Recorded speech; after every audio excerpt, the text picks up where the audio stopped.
Goed, ons gaan lekker in die woord insak. So, ek weet nie of julle mekaar gou weer moet knyp nie, maar julle almal lyk vir nog mooi wakker. Die koel weer help met dit. Ons sluit vanoggend dan ook ons reeks af met ander woorde. Nou Vrydag het ek 'n groot mishap gehad. Ek weet nie waar dit vandaan kom nie. Ek staan voor die span en ons het 'n klomp goed deurgewerk en deurgesels en deurgepraat en later toe sê ek ja julle en geniet die naweek. Ons sluit ook ons preekreeks af, waak en bid. Ek het geweet dit het iets met 3 woorde te doen gehad, maar net vir die oomblik het ek dit heeltemal verkeerd gehad. So ek dink dit was profeties, want ons het hierdie week 'n gebedsweek gehad, so dankie vir almal wat saam gebid het. En dit is so belangrik in die tyd waarin ons leef dat ons sal waak en bid, maar dit is nie die naam van die reeks nie. Die naam van die reeks is met ander woorde. Daar's 'n klomp met ander woordes wat ons in hierdie laaste tyd ontdek het. Ons het gesê, elkeen van ons, ek gaan net so 'n bietjie recap, hoor. Elkeen van ons sit elke dag iewers in 'n kring, in 'n gesprek. Elkeen van ons is iewers betrokke by 'n plek waar jy invloed uitoefen, maar ook waar jy beïnvloed word. Daarom is dit so belangrik dat jy jouself ook in die regte kringe bevind. Dis wat Paulus vir ons dan sê in 1 Korintiërs 15, waarna ons nou gaan kyk, die hoofstuk wat gaan oor die opstanding van Jesus, die krag van hierdie tipe lewe. In daai hoofstuk sê hy, moenie met slegte gesprekke deur mekaar raak nie, dit bederf goeie sedes. Interessant dat hy in daai hoofstuk kies om dit te sê. Hy hou ons gefokus. Hy sê, moenie daar gaan nie, bly in hierdie kring, bly gefokus op dit waarmee die Here met ons praat.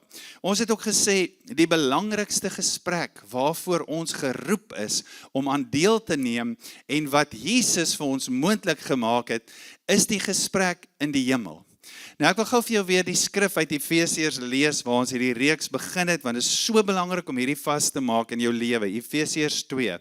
Maar God, wat ryk is in barmhartigheid, het ons deur sy groote liefde, waarmee hy ons lief gehad het, ook toe ons dood was deur die misdade, lewend gemaak het saam met Christus. Uit genade is julle gered. Dis alles genade. En dan hierdie kragtige deel, en saam opgewek en saam laat sit het in die hemele in Christus Jesus. Uit genade, uit sy groote liefde, toe ek en jy deel was van 'n kring, 'n gesprek wat hopeloos is, wat vernederend is, wat skaam is, wat doelloos is, wat skuldbelaai is, kom doen God iets in Christus en hy haal ons uit daai gesprek uit en hy sit ons in 'n nuwe gesprek in die hemel, saam met ander gelowiges, saam met die Vader, die Seun en die Heilige Gees. Dit is genoeg om vir jou hoop te gee vir die res van jou hele lewe. Dit het alles verander. Dit is volbring. Dit het alles verander. Nou terwyl ek so 'n bietjie aan die skrif weer dink die week, my kop gaan altyd na alle kante toe. Toe onthou ek, daar was 'n liedjie wat ons gesing het. Nou in die ou tyd, Riek sal nou weet, ons het koortjies gesing, dis nog voor Riek se mooi Afrikaanse liedjies daar, ons het koortjies gesing, so jy daar opgedaag by die worship team, en sê, okay, wat sing ons vandag? En nee, vandag se liedjies is in G majeur, G major, en ons gaan speel G, C en D, en daar gaat ons, en jy hoor jou met jou oor daai 3 akkoorde, en dis oompa, oompa, oompa, oompa, al die pad. Dis baie jare terug, praat nou ook uit my kinderdae uit. Ek sien, party van julle smile, julle ken dit. En ek onthou, in daai tyd het ons 'n liedjie gesing. Nou moet ek hom net onthou. Ja, die Here wat ek dien, hy is so wonderbaar. Die Here wat ek dien, hy is so wonderbaar. Hy haal my uit die dode en hy sit my in die lewe. Hy haal my uit die dode en hy sit my in die lewe. En toe was daar 'n ou wat die liedjie verkeerd gehoor het. Toe sing hy haal my uit die broodblik en hy sit my in die koekblik. Hy haal my Dit was die verkeerde version gewees. Maar dis wat die Here met ons kom doen het. Hy het ons uit die dood uitkom haal en lewend gemaak. Ons sit saam met Christus in die hemelse plekke. En as jy hierdie in jou lewe kan vasmaak, hierdie oortuiging, kan jy dink hoe rig dit jou lewe? Hoe bepaal dit jou lewe? Vir elke omstandigheid. In die goeie seisoene hou dit jou nederig, want jy weet waar jy vandaan kom. In die slegte seisoene gee dit jou hoop en moed, soos ons nou ook die oomblik gehad het. Dis die kring waarin jy sit, dis waar God praat, dis waar jy met God kan praat. Hebreërs 4, laat ons met vrymoedigheid na die troonkamer van God gaan. Dis die plek waar ons genade, barmhartigheid ontvang, dis die plek waar ons gehelp word. Dis hoe ons leef, dis wie ons is, omdat hy dit moontlik gemaak het. Ons het die afgelope tyd gesê, okay, kom ons maak dit vas. Ons sit in hierdie kring, ons het hierdie voorreg, hierdie genade voorreg. Nou dat ons in hierdie kring sit, waaroor gaan hierdie gesprek in die hemel? En ek wil regtig aanmoedig, as jy die laaste 3 weke van die boodskappe gemis het, gaan luister dit asseblief op ons YouTube kanaal. Waaroor gaan die gesprek in die hemel, in die troonkamer van God? Waaroor word daar gepraat? Ons het gekyk na Hebreërs 1, dis 'n gesprek tussen God die Vader en die Seun. Dit gaan oor sy koninkryk, dit gaan oor sy geregtigheid, dit gaan oor God se raadsplan, dit gaan soos in die hemel, so ook op die aarde. Dis waaroor die gesprek in die hemel gaan, en dan in die middel van hierdie gesprek, met ander woorde, die fokus van hierdie gesprek. Kyk Johannes in die hemel in, hy sien die troonkamer van God, en kyk gou-gou, hoor gou-gou, wat sien hy in die middel van die gesprek? Hy sê, en ek het gesien, Openbaring 5:6, ek het gesien, kyk, in die middel van die troon en die 4 lewende wesens, en in die middel van die ouderlinge staan daar 'n lam, asof hy geslag is met 7 horings en 7 oë, wat die 7 geeste van God is, wat uitgestuur is oor die hele aarde. Wat is in die middel van hierdie gesprek? Die lam, wat vir ons geslag is. Wat is in die middel van hierdie gesprek? Jesus se selfopofferende liefde. Want so lief het God die wêreld gehad. Dis waaroor die gesprek gaan. Die gesprek gaan, hier's 'n God wat so lief het, dat hy alles gegee het, sodat hemel en aarde weer met mekaar kan versoen, sodat die koninkryk van God op die aarde kan kom, dat sy heerskappy, heerlikheid, jy hoor dit, sy heers hier op die aarde kan kom, en hierdie tipe liefde, dit is hoe God se gesag lyk. Dis die gesag wat die mag van die dood, die aanklag, die beskuldiging van die dood oorwin het. En dis die gesprek in die hemel. God se koninkryk en God se liefde is een gesprek. Jy kan nie praat oor God se koninkryk sonder om oor sy liefde te praat nie. Jy kan nie praat oor sy liefde sonder om oor sy koninkryk te praat nie, want dis juis wat sy liefde gedoen het. Toe dinge gebreek was, het sy liefde nie teruggestaan nie, maar vorentoe gekom om dinge reg te maak. En dit is die punt van hierdie reeks. Met ander woorde, as ek sit vanuit genade in hemelse plekke, dan sit ek ook daar om God se manier van koninkryk bring te leer. Om te leer hoe werk God se gesag. Ons het gepraat oor sy geregtigheid. Nee, wat is God se geregtigheid? Die woord in Afrikaans sê dit vir jou so mooi. Sy geregtigheid is om dinge reg te maak. Psalm 98, laaste vers, dis 'n loflied. Die laaste lied sê, wanneer God sy oordeel bring, is die volk bly. Want hy kom om geregtigheid te bring. So selfs wanneer God sê, ek is teen sekere goed, is dit om sy geregtigheid te bring, want hy's vir ons, en hy wil dit regmaak, want sy koninkryk, alles van sy koninkryk, is lewe. Toe het ons begin kyk na Jesus se lewe.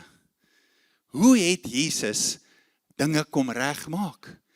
Hoe het hy geregtigheid gebring? Ons sien dit herhaaldelik deur Jesus se lewe. As jy wil weet hoe lyk Jesus se lewe, kyk na die 4 evangelies. Dis hoe sy regmaak lyk, gaan lees dit. Jesus kom, hy staan stil by mense met 100% genade en met 100% waarheid. 100% genade. Ek dink by van die mense by wie Jesus stil staan, sou ek lankal gesê het, nee, come on. Dis klaar, dis verby. Dink maar net, ons het nou gepraat oor Saggeus, die vrou wat oorspel gepleeg het, die Samaritaanse vrou. Dink gou 'n bietjie aan Petrus. Kom aan Petrus, jy is die een wat gesê het, U is die Christus, U is die Seun van God, jy het daai openbaring gehad, ek het vir jou gesê, op hierdie openbaring gaan ek my koninkryk bou, maar Petrus, waar's jy nou? Waar's jy nou, hoe kan jy my verloon?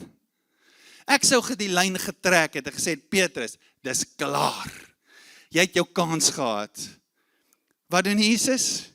Petrus is so skaam, my vertaling, hy kan nie opkyk nie, hy is maar weer daar by die viswaters. Jesus gaan na hom toe, op die strand, hy stap met genade, in sy skaamte, in sy seer, in sy skuld in. En hy vat Petrus aan die hand, hy sê vir Petrus, Petrus, het jy my lief? Het jy my waarlik lief? Petrus, het jy my lief? Laat my lammers wei. Petrus, het jy my lief? Voed my skape. Wat doen Jesus? Jesus gaan in, dis genade wat weer daarin gaan. Die lyn was eintlik getrek in ons koppe. Hy gaan weer met sy genade in dit in. Maar hy gee ook vir my waarheid. Hy sê, kom aan Petrus, kom aan, jy het 'n roeping.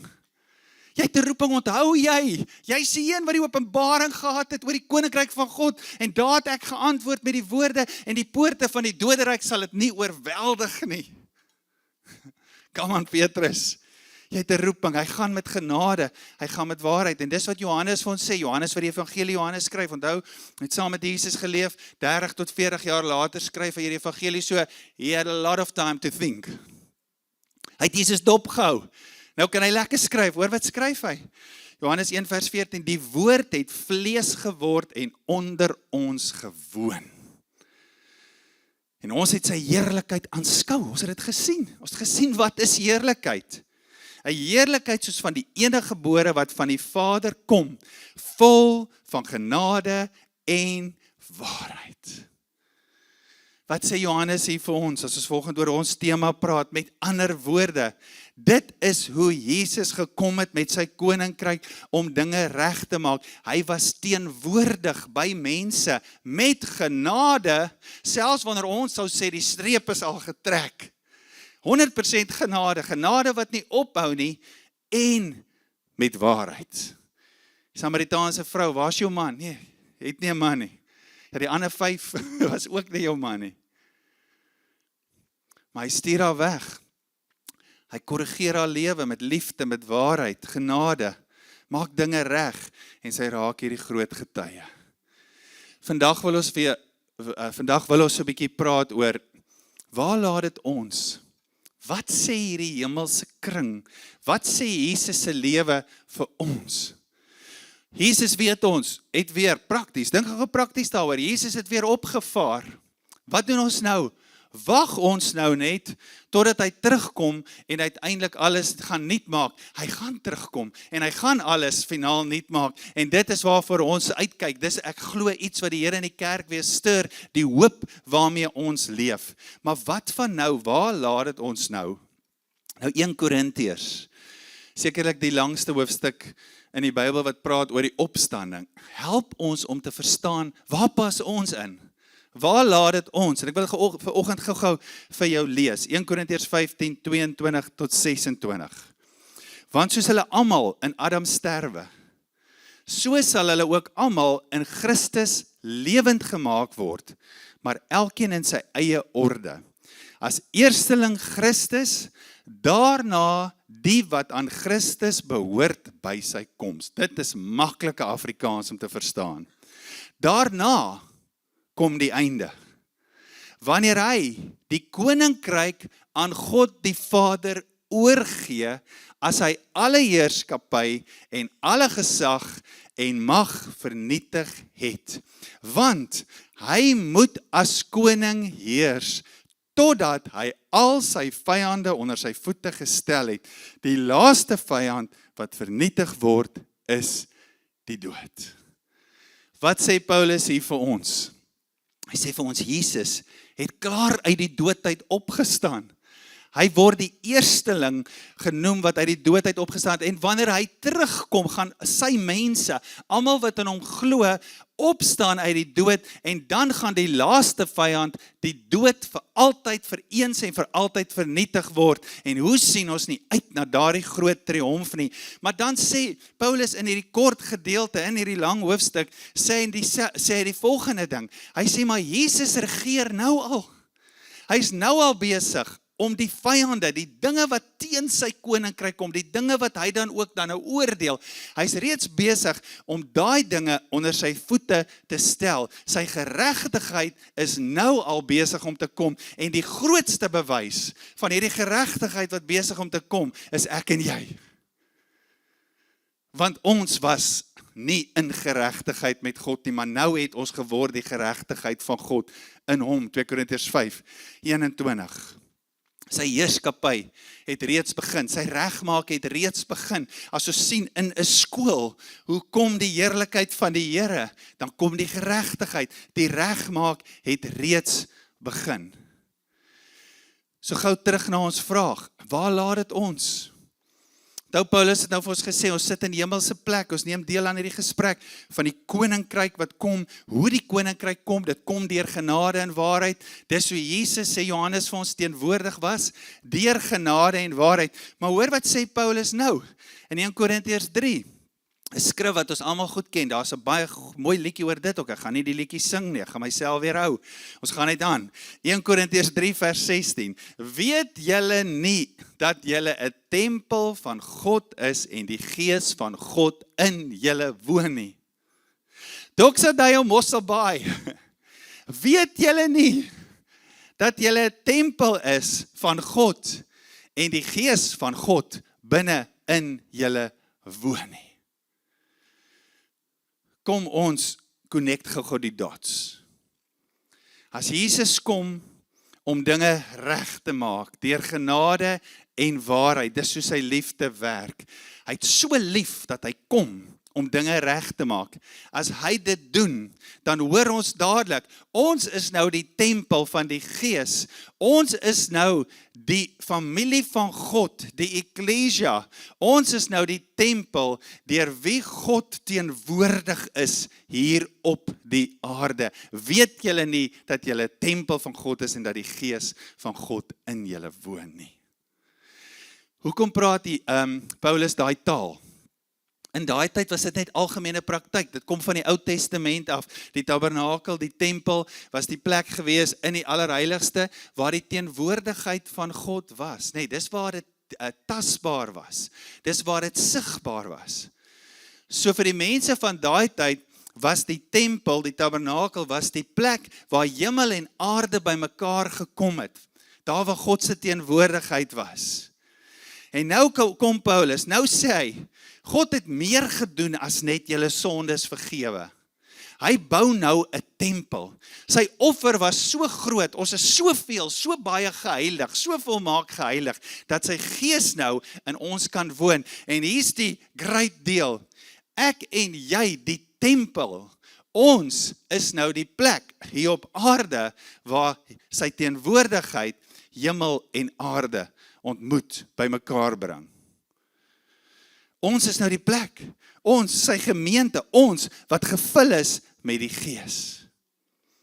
En dis met hierdie teenwoordigheid van Jesus, wat nou teenwoordig is in ons, die tempel, die kerk, wat hy teenwoordig wil wees op die aarde, en sy geregtigheid wil bring. Hierso is die belangrike deel vandag. Dit wat God in Christus gedoen het, is afgehandel. Dis 'n afgehandelde werk, dis genade, dis liefde, dis gedoen. Niks gaan dit verander nie. Dit is volbring, toe daai voorhangsel skeur. Teenwoordigheid van God, toe die Gees uitgestort word, die teenwoordigheid van God, dis God se plan, dis sy raadsplan. Daar is nie 'n ander plan nie. Dis 'n afgehandelde werk.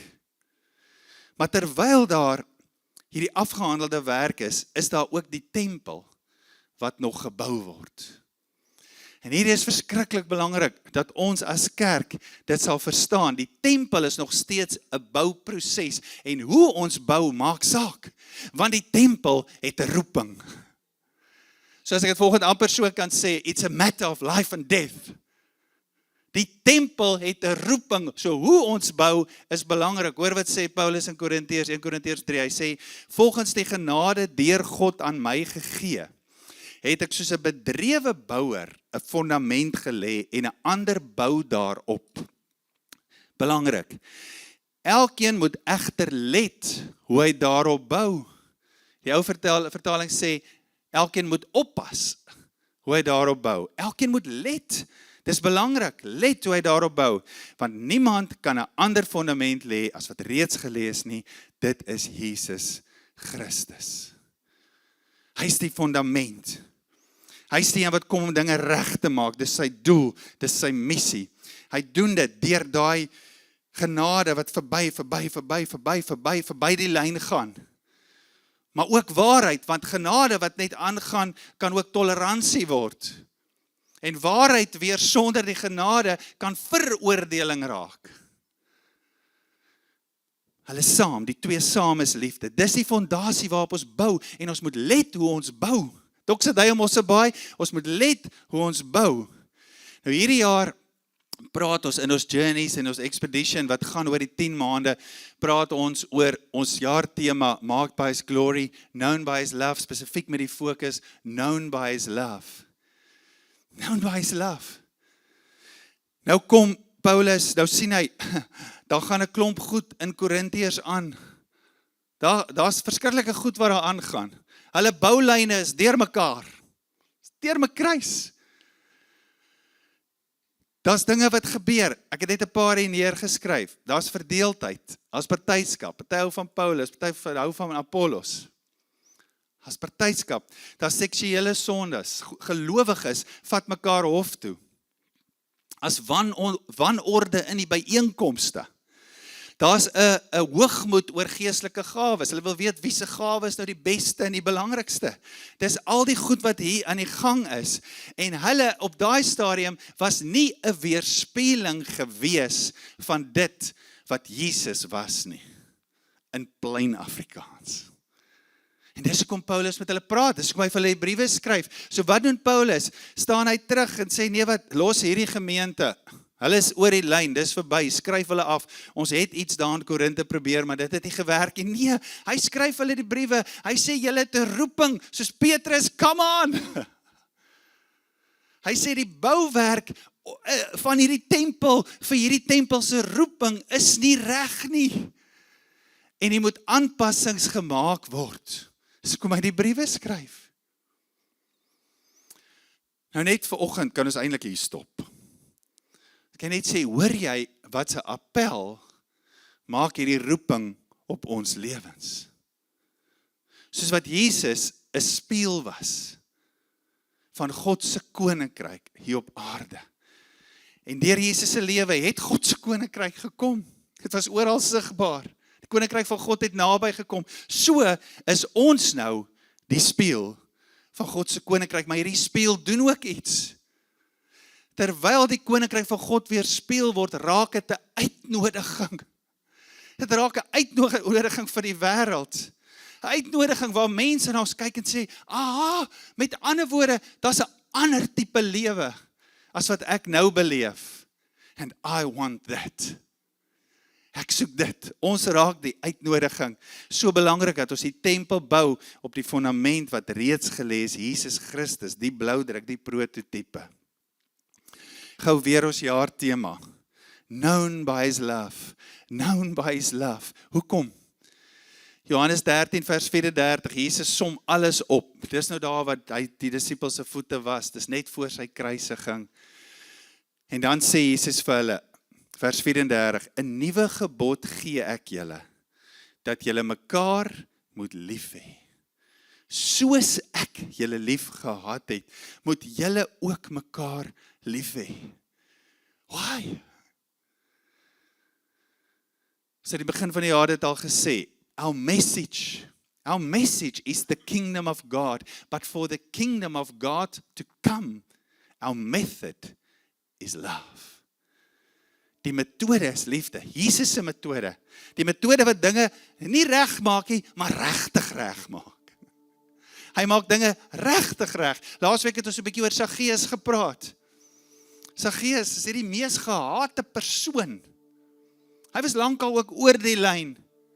Hoe maak dinge Jesus regtig reg? Die skare wat vir Saggeus en vir Jesus, of eintlik vir Jesus volg, en Jesus stap verby die boom, sy asems is op, want yes, dit gaan nou gebeur. Dit gaan nou gebeur. Jesus het hom raak gesien in die boom, hy gaan hom nou uithaal, hy gaan vir hom uitsort, left, right en center, jou dae is getel, Saggeus.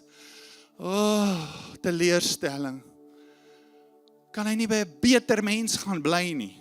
Want hy gaan sê vir Saggeus, kom ek wil by jou huis gaan bly. Wat doen Jesus? Hy maak goed regtig reg.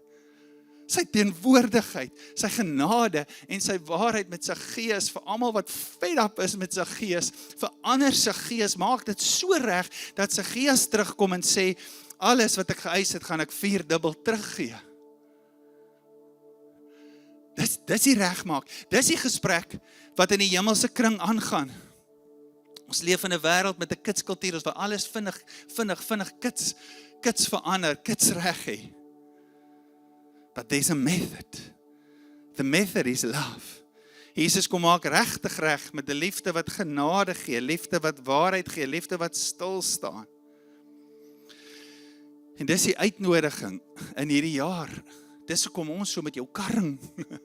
Dis hoekom ons so met jou karring en sê, wees by die dienste, wees by die klein groepe, wees by die journeys, wees by die expeditions, kom sit in hierdie hemelse kring, dis waar ons leer, want dis die metode, dis hoe die koninkryk van God gaan kom. Meer en meer en meer. Our message is the kingdom, the method is love. Ons sal hierdie jaar Jesus meer as ooit van tevore, as daar so iets is, aanskou in hierdie kring, in daai gesprek. Dis waar ons leer, ons doen dit saam met ander gelowiges. Wanneer leer jy, en die vlees, kom ek sê gou vir jou, die vlees hou nie van wat ek nou gaan sê nie, maar wanneer leer ons regtig liefde? Wanneer leer jy regtig hierdie tipe liefde wat regtig reg maak? Wanneer jy die pad van daai liefde stap? Die vlees gaan nie van hierdie hou nie. Ons leer liefde wanneer ek die voorskoot aansit en dien.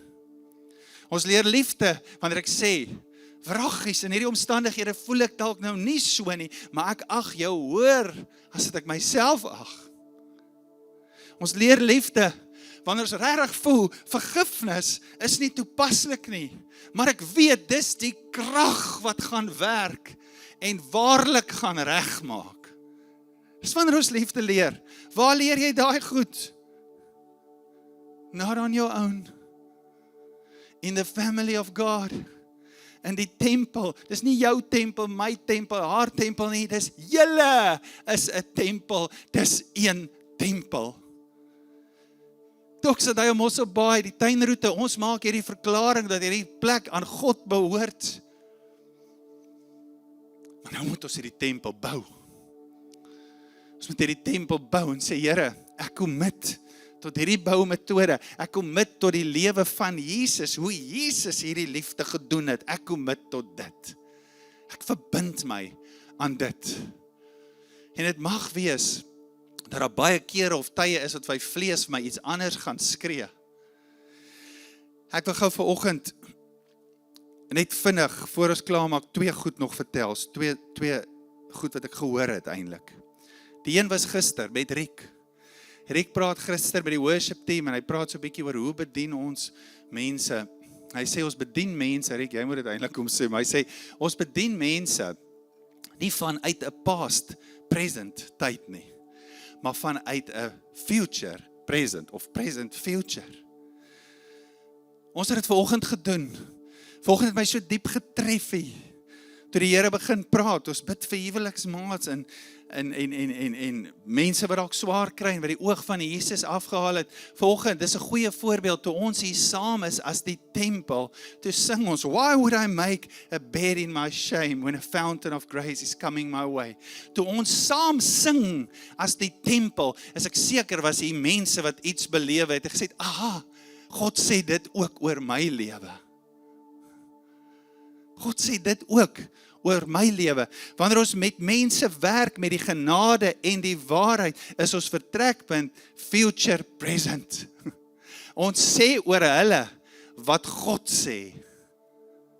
Nie jy het dit gedoen of jy was dit nie. Paulus praat in 2 Korintiërs 5 dink ek, dan sê hy, ons ken nie meer mense na die vlees nie. Ons ken hulle nie meer na die uiterlik nie. Dit maak God regtig reg. Wat sê God oor jou? Daai situasie. Not past present tense, but future present. Wat sê God oor hierdie situasie? Dis soos sy koninkryk regtig gaan kom. Op Kersdag, aan die einde van die tweede diens, kom 'n man na my toe, ken hom nie. Hy sê vir my, hoorie, ek besoek net hier van die Kaap af, ek het later uitgevind ook, hy is ook 'n pastoor. Hy sê vir my, ek beleef ek moet net vir jou 'n woord gee. Ek sê, ja, asseblief gee dit vir my, ek ontvang dit graag. Hy sê, maar is 'n baie kort woord. Ek sê, ja, sê dit net. Hy sê, die Here wys my, in hierdie jaar gaan hierdie gemeente daders van die woord word, meer as ooit van tevore. En ek hoor die woord en ek weet wat beteken om 'n dader van die woord te word, maar ek het dit nie verstaan op 25 Desember soos wat ek dit op 1 Maart verstaan nie. Na 2 maande in hierdie jare verstaan ek dit beter as ooit tevore. Dader van wat? Van watter woord? Van hierdie woord. Van 'n liefde God se manier.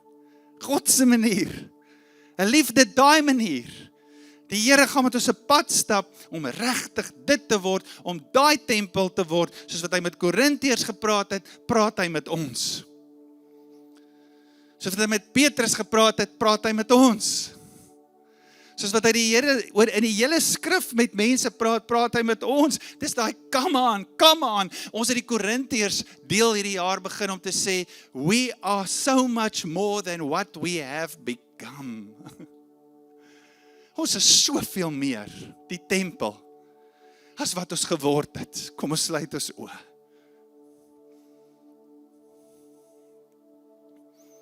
We are so much more than what we've become.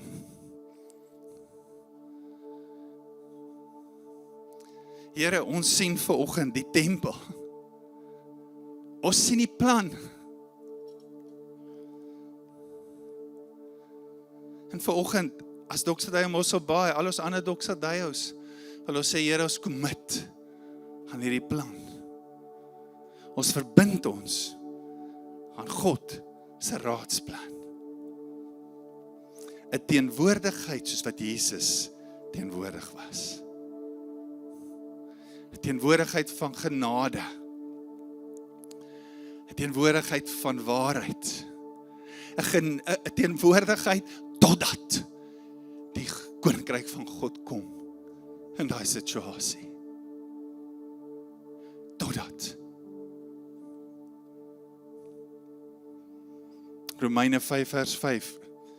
Die hoop beskaam nie, want God het sy liefde in ons harte uitgestort deur die Heilige Gees.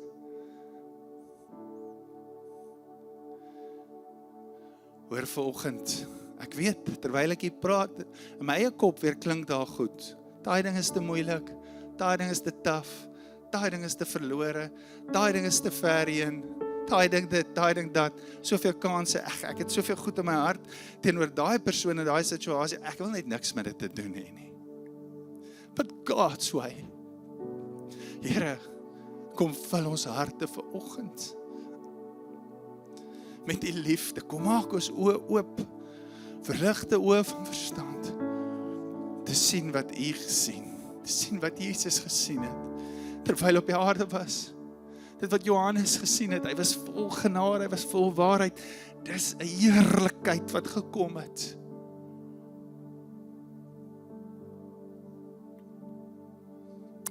Dankie Here, dat U in ons werk, deur ons werk, om meer en meer te word, wie ons klaar is. Dit wat U klaar oor ons sê. We can become what you have in mind.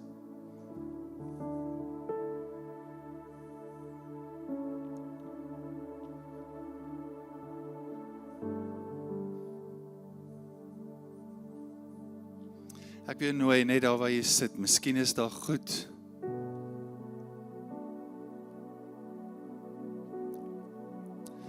Wat die Here vanoggend vir jou wys.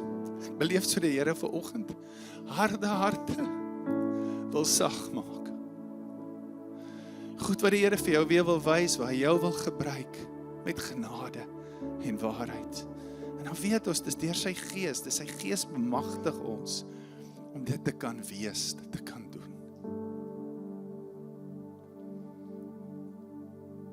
Ek wil jou net geleentheid gee, terwyl ek met jou praat, wys die Here vir my goed, goed van die naweek, goed van die naweek, what I've missed.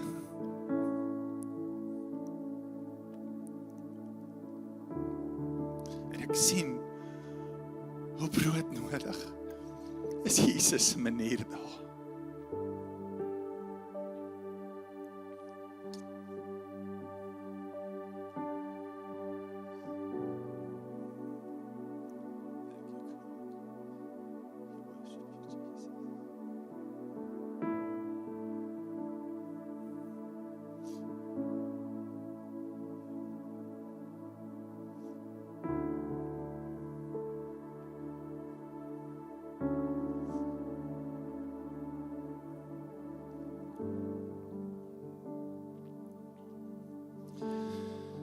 Paulus skryf ook in Efesiërs 5, dan sê hy, moenie dronk word van wyn nie, daarin is losbandigheid, maar word vervul met die Gees. Dis is 'n oomblik soos hierdie wat ons die woord aanskou, Jesus aanskou, wat ons ook vul met sy Gees vir spesifieke goed. En ek wil jou vanoggend nooi, as jy dalk volgende net wil sê, Here, hier's hierdie situasie, of dalk meer as een, dankie dat U my vul en bemagtig met die Gees. Wil jy nie net daar waar jy sit, net opstaan? Net as 'n teken om te sê, Here, dankie dat U my nou vol maak, oorlopends te vul met die Gees, sodat ek hierdie diepe liefde kan wees. Jy is welkom, net as 'n reaksie. Dankie Jesus. Thank you God, we worship you Lord. Thank you Lord. We lock eyes with you God.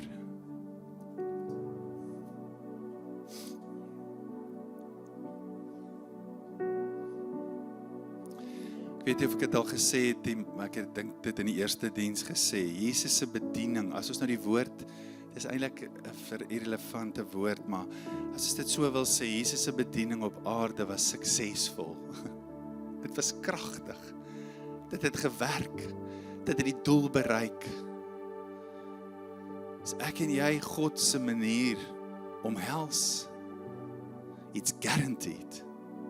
It's guaranteed. Dit is gewaarborg dat dit werk.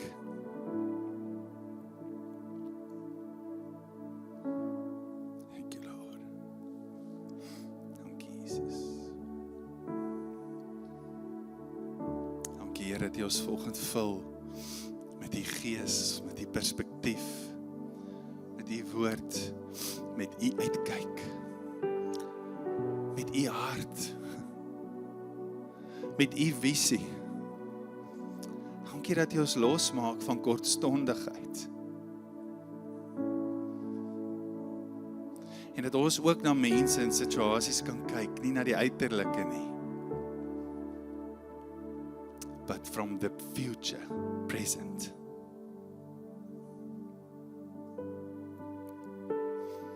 Groot is U naam, Here. Kom ons staan almal op. Ons sing hierdie anthem vir oggend oor wat God gedoen het.